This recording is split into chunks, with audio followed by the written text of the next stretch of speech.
The wedding is worth it. We have to go to a restaurant. Like, we have to go somewhere. Like, we have to be somewhere. We shame people for marrying young and then also shame them for being single at 35.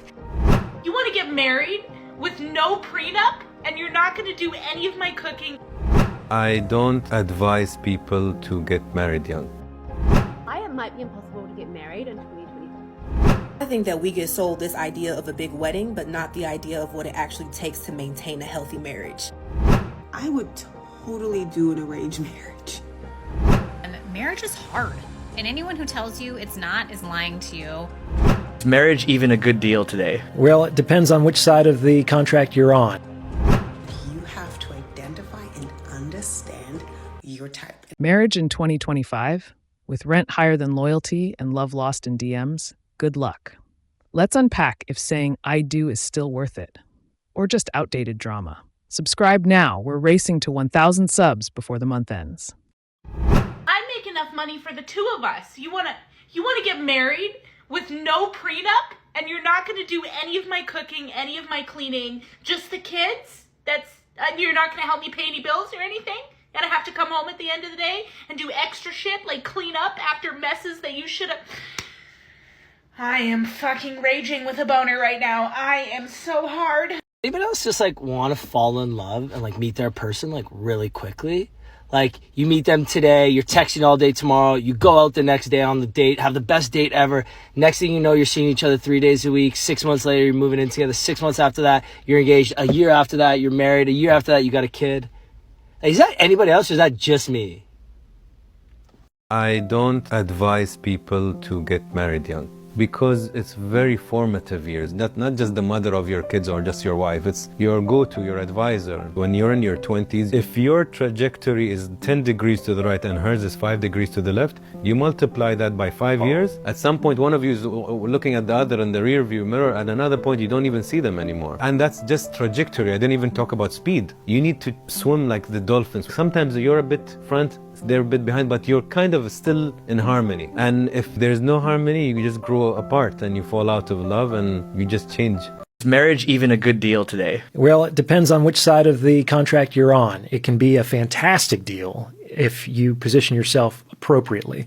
Like, the contract is wild. The fact that you could potentially enter into an agreement with somebody who is significantly higher net worth than you by orders of magnitude, and after you put in a number of times, for no fault at all, you can pull the ripcord and take half with you is completely absurd to me, especially given the fact that that person could then get married to somebody else the following day. Like, there's absolutely no cool down period. People can get married 2 times, 3 times. You can accumulate a vast fortune, obviously not very ethical. You know, people will be shameful of that strategy, but it clearly works and it's clearly happening in today's day and age. So it's probably, a marriage is better than a high paying job if you can get the right one. It might be impossible to get married in 2025. So I was reading about this thing called the engagement gap, which refers to the fact that when COVID hit, people obviously couldn't really form relationships for quite a long time. On average, people get engaged like 3.25 years apparently after forming a relationship. So doing the math, it's predicted that we're going to see a massive spike in engagement in late 2024, which is roughly 3 years after COVID lockdown. For us, being in the engagement ring industry, we are already starting to see this lift. So like, why will getting married in 2025/2026 summer season be impossible? Well, wedding venues, photographers, caterers, they're going to be in freaking hot demand. And we reckon they're just going to get booked up way faster and way more earlier in advance. Okay, so maybe it won't be impossible, but it's just something to think about and be aware of. And maybe even more of a reason to get ahead of the curve, get proposed now, start making your bookings. The wedding is worth it. The big wedding is 100% worth it. Don't let anyone talk you out of it. I got married on 5/25/25 in Mexico City. We had over 115 people fly out. We had 3 events. It was the best weekend of my life. My fiance and I, husband and I, literally, we've talked about it every day since, just how amazing it was and how we have no regrets about the money spent. I do want to acknowledge that in this economy, not everyone can do it.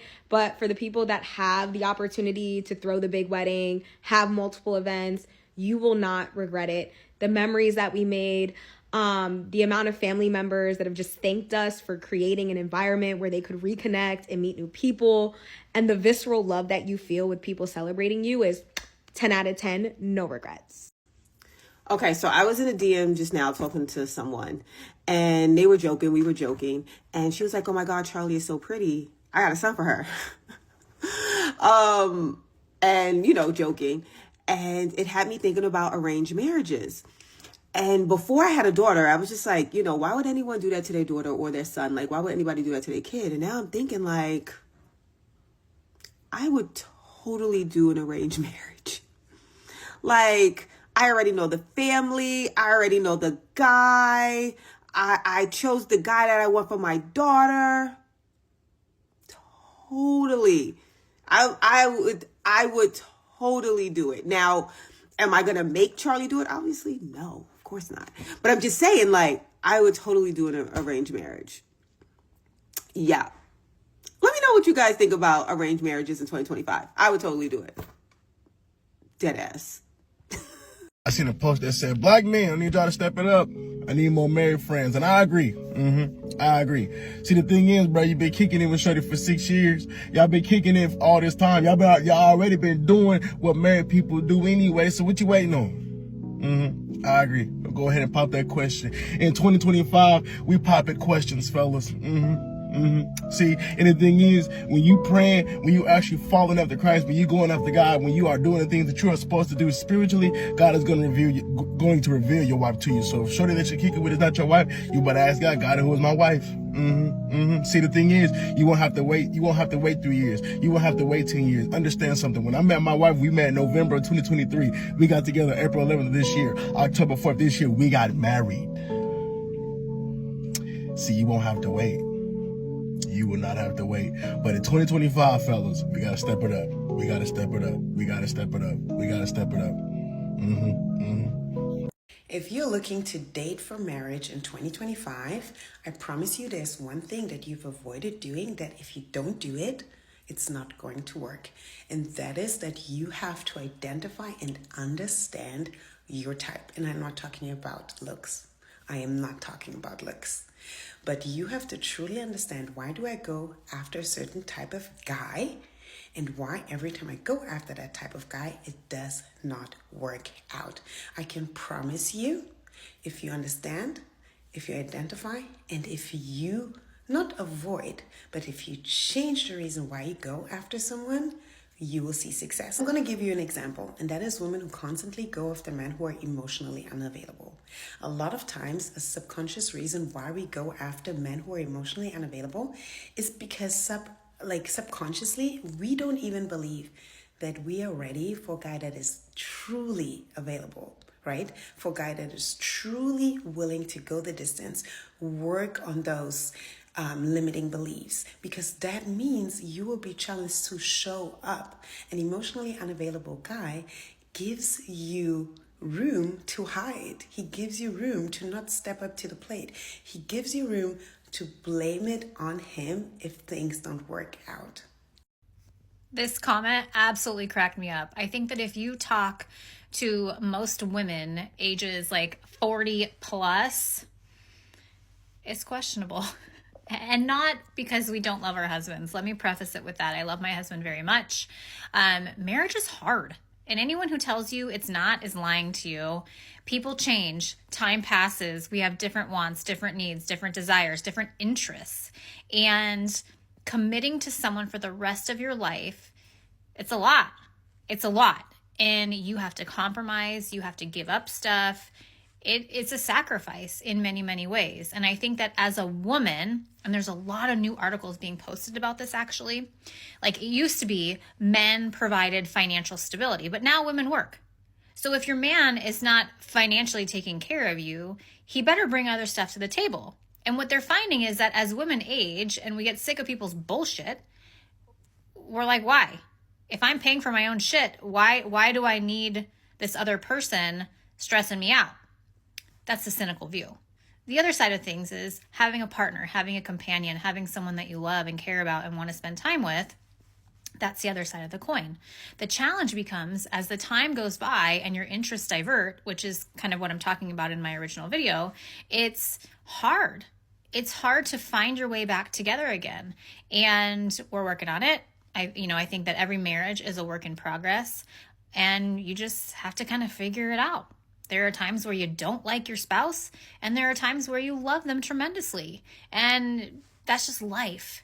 I will tell you though, if I was to ever not be married, I don't think I would get married again. And not because I don't love my husband, but just because of the reasons that I mentioned. Like, I can financially take care of myself at this point. I don't need a provider. Do I want a companion? Yes, I do. I'll have a boyfriend. I'll have a partner. I'll have someone to hang out with when I feel like it. But do I need to get married again? Probably not.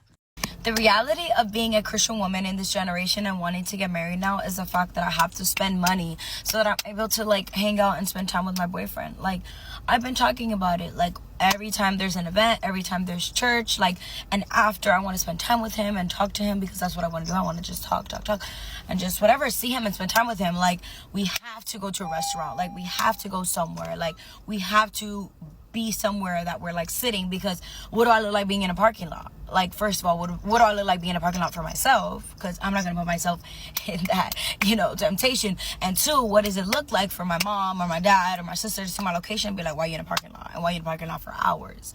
Because that's what people don't want to talk about. Like, that's not the only time that I'm going to be able to spend with my boyfriend, because it could lead to other things, but I have to go to a restaurant. I have to go somewhere where we're sitting, there's people around. You know what I mean? Like, the struggle is, like, I want to get married because I just want to spend time with my husband and not be able to feel like I have to spend money or be somewhere where we're, around people, or like be like, in a building, because I just want to talk to him. I just want to watch a movie. I just want to cuddle. I just want to bake cookies. Like, I just want to, like relax together, like just talk about our day. Can't do that. It's like, okay, where are we going after church? Like, every single time. And it's like, okay, we're trying to go to get married. We're trying to like be engaged so that we could obviously be married. You know what I mean? Every single time. Where are we going so that we could eat somewhere, be somewhere? Like, it's tragedy. And then we live like this from each other, so it's not even like come over, spend time, and then we work throughout the week. So it's like, I'm over here all the way in Claremont, you're over here in St. Cloud. Wow, great. Almost an hour away from each other. So great, so grand. And then it's already late because we get out of church late. So then it's like, actually, you're not going to go out anywhere because you're getting out at 9:30. We work the next morning, have to be up at 6:30 in the morning. Like, that's always like, that's just like for me, the real reason I want to get married. Like, it's not for anything else. I just don't want to drive by myself anymore. I don't want to drive to places anymore by myself. Like, I want to drive with you. I want to go and arrive to places together. Like, I want to leave places together. I want to just go home and relax. Like, that's the real reason. And that's my hot take of why I want to be married. Because I'm just tired of spending money to hang out with my boyfriend. Like, I'm literally sick of it. Yeah, that's it. We love to romanticize marriage, fairy lights, champagne toasts, a dress that takes 6 months to find and 6 hours to wear. But what we call love marriages, that idea of marrying for passion, chemistry, and personal fulfillment, is actually a very new concept. One thing I've come to understand as a divorce lawyer is that marriage didn't start as a grand love story. It started as a survival contract. Land, labor, legacy, security. Marriage was about consolidating wealth, keeping bloodlines clean, and building empires, not kissing in the rain or writing anniversary cards. It wasn't about love, it was about leverage. For most of human history, no one asked, does he make you laugh? Instead, they asked, does he have a field, a cow, a name that opens doors? Your value was determined by your dowry, your purity, and your ability to produce heirs. Romantic compatibility was irrelevant. Survival was the only assignment. Fast forward to today, and we're still navigating the shift. We're marrying for love now, or at least we think we are, but the confusion shows. People still secretly want the security, the stability, the certainty that someone will be there in sickness, in old age, and when the rent is due. And yet we also want butterflies, passion, perfect communication, and someone who magically grows old with us for 50 years. So when it doesn't work out, when the chemistry fades or the communication fails, we call it a failure. But maybe it's not failure. Maybe it's friction between modern desire and an outdated structure. Maybe we're asking a 5,000-year-old institution to meet needs that it was never built for. We tell women they're gold diggers if they want financial stability, when really that was the original point of marriage. We roll our eyes at prenups, even though they're just modern-day land contracts. We shame people for marrying young and then also shame them for being single at 35. And in the end, no one wins because no one remembers that this whole institution was designed for a very different world. We've outgrown that frame. We want the art of love, but we're still hanging it in a house that was built for livestock and lineage, and no wonder it keeps falling off the wall. Can I tell y'all a secret? One time my husband and I looked at each other and we were like, oh yeah, like we see why people get divorced. This is my realistic point of view as someone who has been married for a year and a half, and the truth about marriage. I think that we get sold this idea of a big wedding, but not the idea of what it actually takes to maintain a healthy marriage. And I also think that it's so easy to allow other people to judge a marriage when they ain't never been married a day in their life. Until you are in a marriage, you truly do not understand what it takes, what it requires emotionally, spiritually, financially, mentally. It's so easy to get caught up in having a big old nice wedding, but actually not being committed to the hard days, the hard weeks, the hard months. As somebody who has been married for a year and a half, one of the things that I've learned is that a healthy marriage will hold a mirror up to you and will tell you the things that you need to work on and the things that you need to be better at. Cause child, I thought I was perfect. I thought I was a catch. I got a PhD. I got a good career. I got good credit. I'm beautiful. What else could you need? Well, apparently there's a lot. Apparently you need to be able to reflect on your mistakes and admit and take accountability when you could have done better. Apparently you also need to over communicate. Apparently you need to watch your tone. Apparently you need to respect your partner at all times. Apparently you don't need to have everybody up in your business, and you need to have conversations with your partner. Apparently you got to make time for each other and reconnect. Apparently you got to make sure that, you're allowing somebody to both be an individual, but also show up as a collective in the marriage. Apparently there's a lot of stuff that goes on in a marriage. And I share this because I remember when I was single and I was wanting marriage, it felt like all I could think of was, I need to be married. I need to be married. I want to be married. And I had no idea what it actually required. And even if I did know what it required, I would still marry my man, heavy on my man. I'm choosing him every time. But what I'm saying is I think that there need to be more honest conversations around what a real healthy marriage requires.